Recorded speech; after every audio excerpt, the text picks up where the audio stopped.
Hey church, welcome and thank you for worshiping with us. Wherever you're worshiping, in your home or on your TV, laptop or phone, you are a part of this family. And you could watch or listen to past messages by heading to mycornerstone.family. On our sermons page, you can view playlists, search for past messages, and more. You can even listen to our content by subscribing to the Cornerstone America's podcast, which can be found on Spotify, Apple Podcasts, and Google Podcasts. I hope you enjoy the message and thank you for being a part of the Cornerstone family. All right, let's get into the message this morning. We're talking about our imperfect family. We're talking about this morning the fight that changed a family. Every family has fights. Some are small, some are big, and there are some fights that change everything. And in Jacob's story, the fight wasn't with his brother necessarily or with his wife or uncle, but it was with God himself.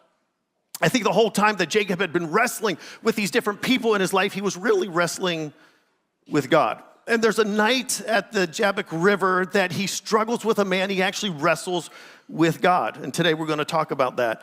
And so the thing is, this is probably one of the most well-known wrestling stories, one of the most unique, maybe bizarre wrestling stories where he actually wrestled with God. Now, let me set the stage a little bit that he had stolen the blessing from his brother against his father's knowledge and his brother's knowledge. His mom had basically sent him away. His dad gave the okay to go find a wife, sent him away. And his mom said, we're going to send you away. And his dad said, go find a wife. He said, his mom said to him, in 3 days or so after your brother cools down from you stealing his blessing, I'll call for you and then you can come back. That 3 or 4 days turned into 20 years. We have no record that he heard from his mother that Esau had, cooled down. So as far as he knows, Esau still wants to kill him.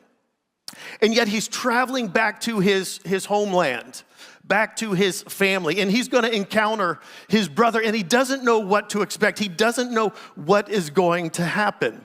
And this is the point where he wrestles with God. And we see this in Genesis chapter 32, verse 28. Then the man said, your name will no longer be Jacob, but Israel, because you have struggled with God and with men and have overcome. This is one verse out of the text that we'll be talking about today where he wrestles with God. And let me suggest to you this morning that there is a striving which God commands. There is a wrestling that God invites us into, and it helps us grow. There is a wrestling that God invites us into, and sometimes he even initiates it in our lives because he wants to change us from the inside out. And that is what happens in Jacob's life on this night. Genesis 32 is a pivotal chapter in his life where he becomes a different person. This is a turning point in his life. Let me explain maybe what it means to wrestle with God before we get into the text. What does it mean to wrestle with God? To wrestle with God means that you bring your pain, your questions, your struggles into his presence rather than running from him. You run to him with all that. It's not a rebellion. It's a relationship under tension. The struggling could represent a season in our life where we keep coming back to God with the same issue, the same struggle, trying to figure it out. It could be a clash of wills that I have my will, God has his will, and we're wrestling it out. I'm wanting him to bend to my will. He's asking me to surrender to his will, and I wrestle with him until I have surrendered my will to his will. How do you know when you get done praying for something? When you've prayed so long that you're not praying your will anymore, you're praying his will. It could be a clash of wills. It could be a cry for a blessing, knowing that you need his blessing to continue on the direction you're going. You know you need his help. And so you cry out for you a blessing and basically say, like Jacob did, I will not let go of you until you bless me.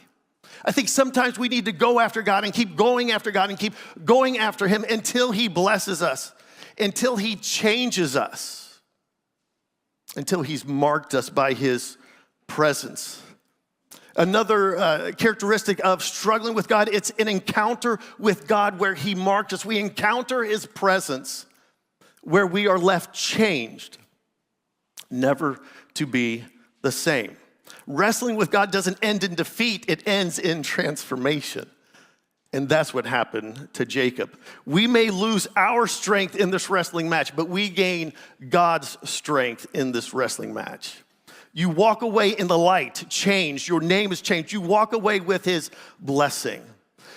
Sometimes we wrestle with God, and that's okay. The thing is to keep wrestling, that he will change us through that time, and it's okay. God's big enough to wrestle with us and take us on and win and transform us. So let's keep reading here. Genesis 32, verse 22 said that night, so it is at night when this happens, Jacob got up and took his 2 wives. And I just want to say thank you to Anita for dealing with that last week so I don't have to, and I can leave it lay right there. If you're wondering what that's about, go back and listen to her message that she gave last week while I was gone, and she deals with his 2 wives, his 2 female servants, and his 11 sons who crossed the ford of the Jabbok. Genesis 32, verse 23, after he had sent them across the stream, he sent over all his possessions. So he's stopped at this river. He sent everybody across. All that he has sent across. He's about to enter into the promised land. He's also entering into Esau's territory. And God's getting ready to change him before he enters into this area. God appears to him in a form of a man and wrestles with Jacob, not for sport, but in order to transform him. And what we see in this text is that wrestling with God breaks the darkness off of our life. Wrestling with God breaks the darkness off of our life. And in verse 24 it says, so Jacob was left alone. He was all alone, and a man wrestled with him till daybreak. Now, we know it was at night. Many times we wrestle with God at night, meaning our fears come out. Our darkest moments, we wrestle with him. We wrestle with him when we are alone. Jacob's all alone. There's nothing to lean on. There's no support there. There's nothing to prop him up. It's only him and God, and he wrestles with God till daybreak. Now, wrestling with God breaks the darkness off of our lives. And what we see here in verse 6 is that he was struggling with, I think, the darkness of fear. And the fear is broken off his life by an encounter with God's presence. We see in verse 6 that when the messengers returned, this is a little bit earlier in the chapter, when the messengers returned to Jacob, they said, we went to your brother Esau, and now he's coming to meet you with 400 men. 400 men. Can you imagine what Jacob was thinking at this time? He's not seen his brother for 20 years. When he left, his brother wanted to kill him. Now his brother is coming out to meet him with 400 men. I imagine Jacob is thinking, this isn't a posse. This seems like military. This seems like a troop, an army. What does Jacob have? He has some shepherds. He's got some animals. He's got some servants. He's got his family. And he's probably gripped by fear. Have you ever had a problem that big that just has gripped you with fear, that you can't think about anything else but the situation you're facing? He's facing an Esau-sized problem. Say that real quick 3 times. And he doesn't know what to do. And he comes face to face with his weakness, and he comes face to face with God's strength. We need these times. I don't think we welcome these times. I don't think we really enjoy these times. But we need these times. Sometimes we wrestle with God over problems that we don't understand. Why, God? Why is this happening to me? Why am I going through this? Sometimes we wrestle with God over his will for our lives. God, what is your will? I want to do this. You want me to do that? And you wrestle with God. Or you wrestle with God over questions that disturb you, or a deep desire for his blessing. At times we wrestle with God. My question to you this morning is, do you need to wrestle with God? When's the last time you really wrestled with something with God? Genesis 32, verse 24, so Jacob was left alone, and a man wrestled with him until daybreak, and he encountered God's presence in this wrestling. And we see that the darkness broke when Jacob realized that God was greater than his fear. God was greater than his fear. In his weakness, he met God's strength, and it changed him. The second darkness I think Jacob faced, which we also face, Jacob faced the darkness of control. He had lived a life of trying to control, but finally he was willing to surrender. That darkness was broken off his life by his surrender. Verse 25, when the man saw that he could not overpower him. Now he's talking about God. He's wrestling with God. He could not overpower him. God could not overpower him. He touched the socket of Jacob's hip. He just touched it so that his hip was wrenched, and as he wrestled with the man. Now this seems odd, thinking that God could not overpower Jacob. How could this be? But I don't think it was God couldn't overpower him. God was wrestling until he had him to the right point. Let me give you an illustration like this. When my kids were much younger, toddler age, much younger, I would wrestle with them. I could take all 4 of them on at one time, and they thought at points they were winning. I was letting them win.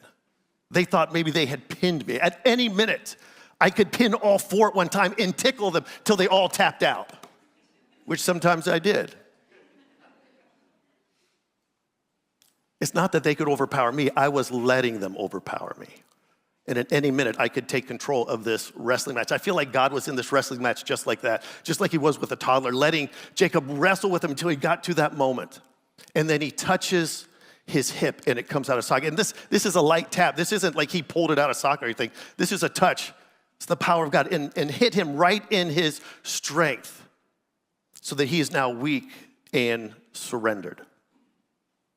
This is how God works. Sometimes he takes us and he wrestles. We wrestle with him till we're out of our own strength. He's not pulling our hip socket out physically. This is a spiritual wrestling match, maybe a mental, emotional wrestling match where we're wrestling with God. And God brings us to a place of surrender, where we're ready to surrender our will to his will. He found out that his way of entering the promised land wasn't going to work in his own strength and his own ability, trying to control. He had tried to control things for years, trying to manipulate, trying to cheat, trying to steal. And God says, no more. So God hits him in the hip, right where his strength and stability is. He can't fight anymore. The only thing he can do is cling to God. Have you ever gotten so far in maybe a wrestling match with God where you're done talking, you just want to cling to him? I think this is where Jacob was. He had wrestled with all the strength that he had, all that he could muster up, and then there was nothing left to do but just cling to God. And basically he was saying, Lord, I've surrendered to you. Bless me here, bless me now. I want your way, not my way. We know we're wrestling really well when we get to that point where we've surrendered. We said, God, just bless me. Lord, your will, not my will. Kind of like Jesus in the Garden of Gethsemane. He had a will, he had a desire, he didn't want to go to the cross. But he gets to a place in wrestling with God that he surrenders his will. Says, God, not my will, but your will. This is the wrestling match that he was in. In verse 26, then the man said, let me go, for it is daybreak. But Jacob replied, I will not let you go unless you bless me. It's in these wrestling matches with God as we receive a blessing where he changes us, where our will is surrendered to his will. We recognize the need for his blessing. We recognize our strength is not enough, that we need his strength. So he cries out for a blessing. The darkness broke when Jacob surrendered his strength to God's power. Let me ask you a question this morning. What are you trying to control? What are you trying to change, to manipulate, to push your direction, your way? Maybe this morning you need to let go of that and surrender it to God. The darkness broke off of Jacob when he surrendered his strength to God's power. 2 Corinthians chapter 12, verse 9 talks about this. God's grace is sufficient, for his power is made perfect in weakness. When we are weak, God is strong. Actually, when we are weak, that's really when we are strong. But it's God's strength that we're operating in. Weakness should become our favorite spot because we know when we are weak, that's when we truly are strong in God. We are trusting him because we don't have any strength of our own, and that he is sufficient.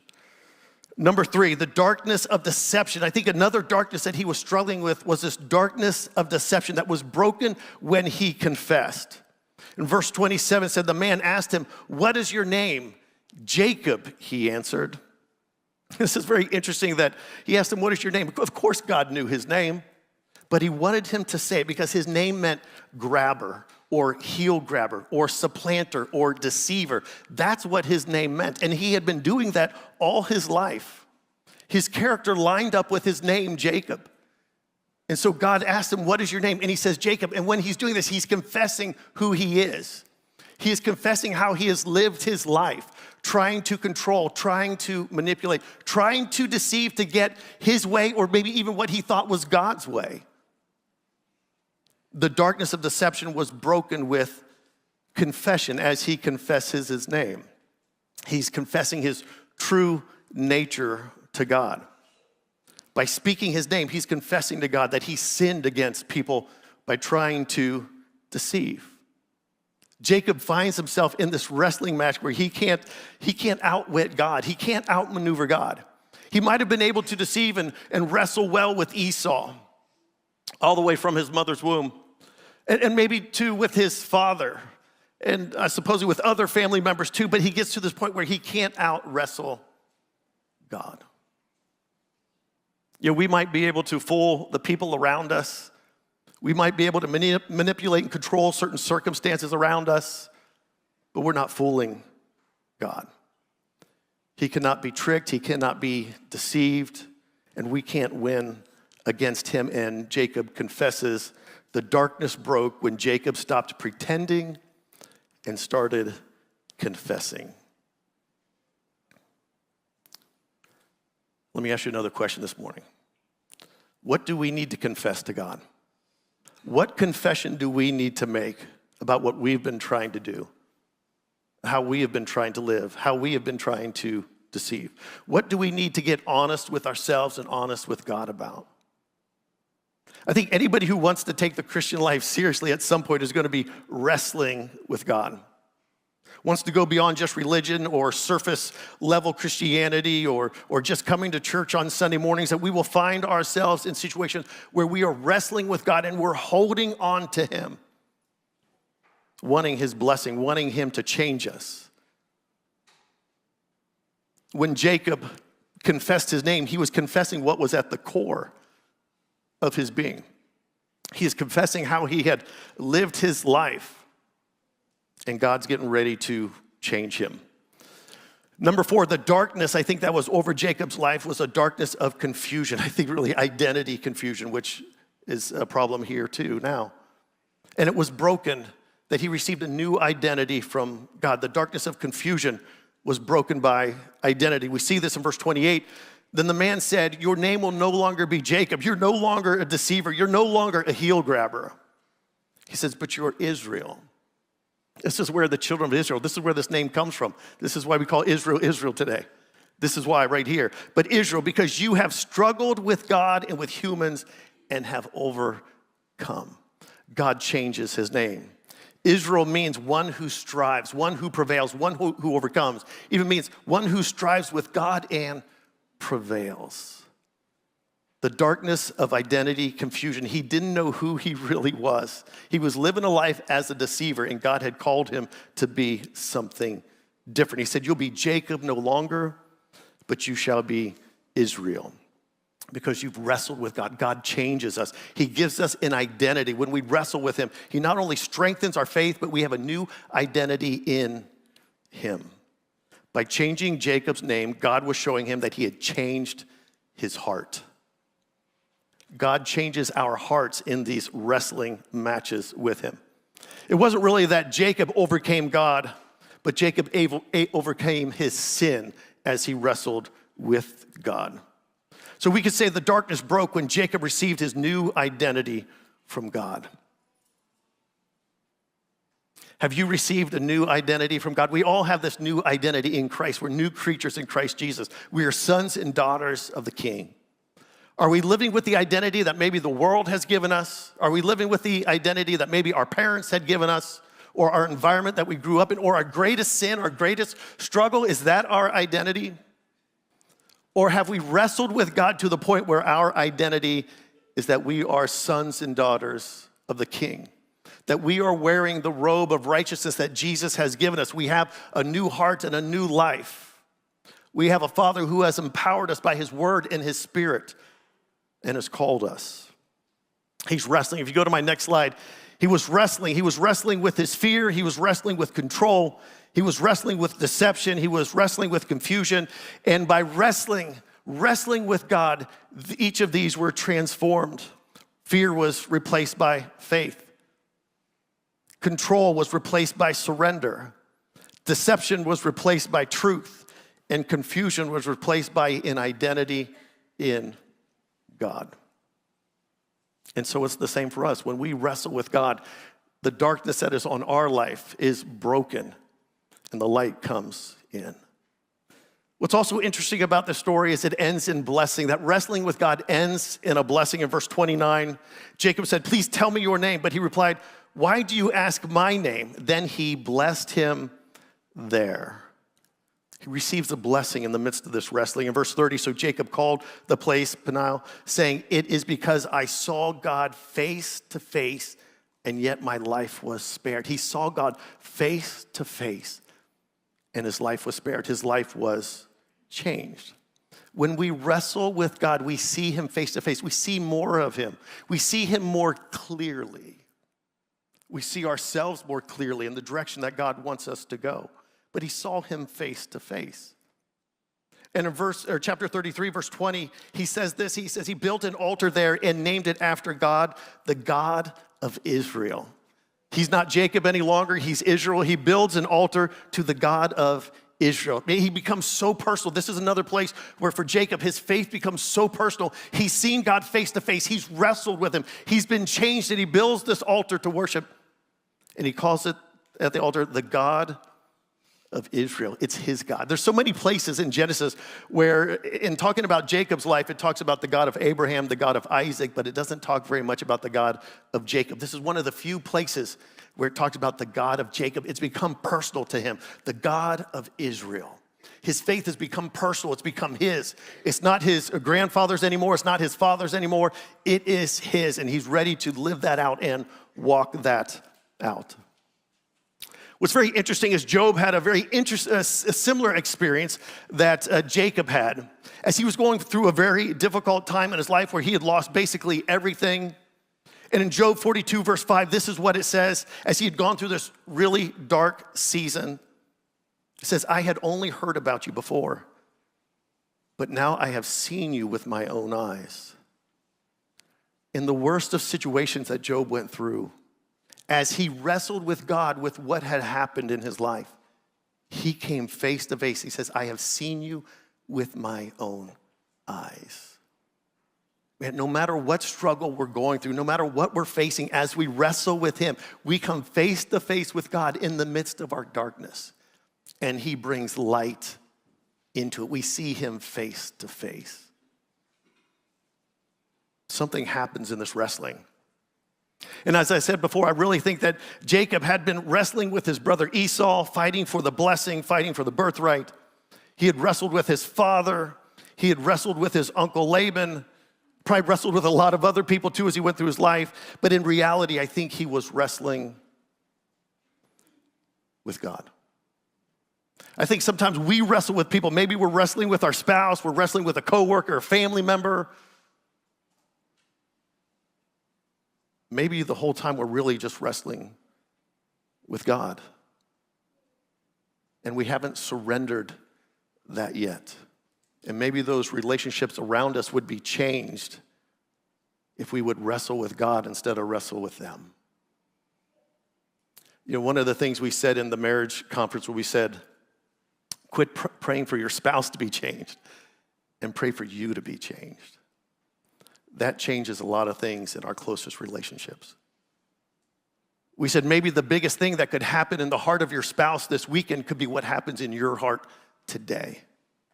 Maybe the biggest thing that could happen in your closest relationships could be what happens in your heart today as we surrender to God, as we learn to wrestle with him instead of wrestle with the people around us.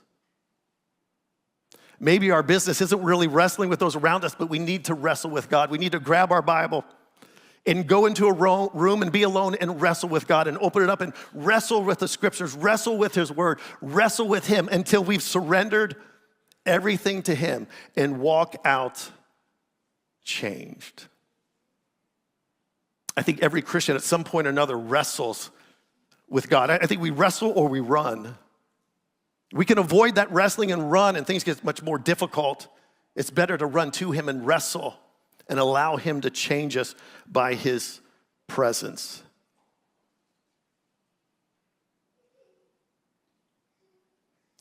I think sometimes God denies our prayers for silver because he wants to give us gold. And the gold that he wants to give us is a changed life, is transformation, is a spiritual experience that we'll never forget, that changes us for all time. Would you stand with me this morning as we get ready to close in prayer?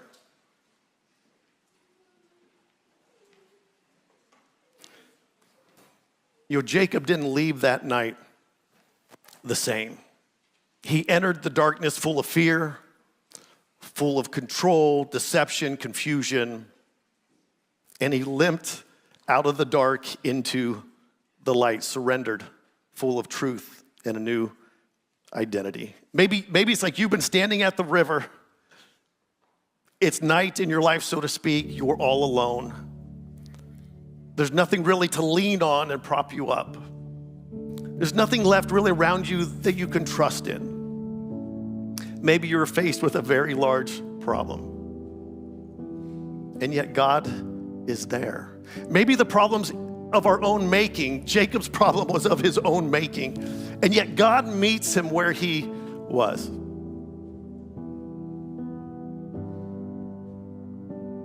In Genesis 32, verse 31, it says, near the end of the story, it says, the sun rose above him as he passed. The sun rose.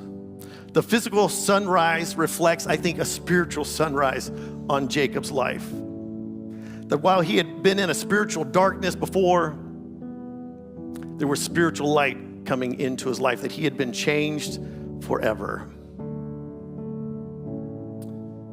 So again, as we just get ready to reflect on our lives and have a conversation with God as we wrap up the service today, what needs to break in your life so that God's blessing can rest on your life? What darkness does he want you to wrestle with him about so that he can bring light into that area? What new name does he want to speak over you? Because he's got new things, good things for you. Let's not run from the wrestle. Let's not run from God. Let's run to him and wrestle with him and allow him to change our lives.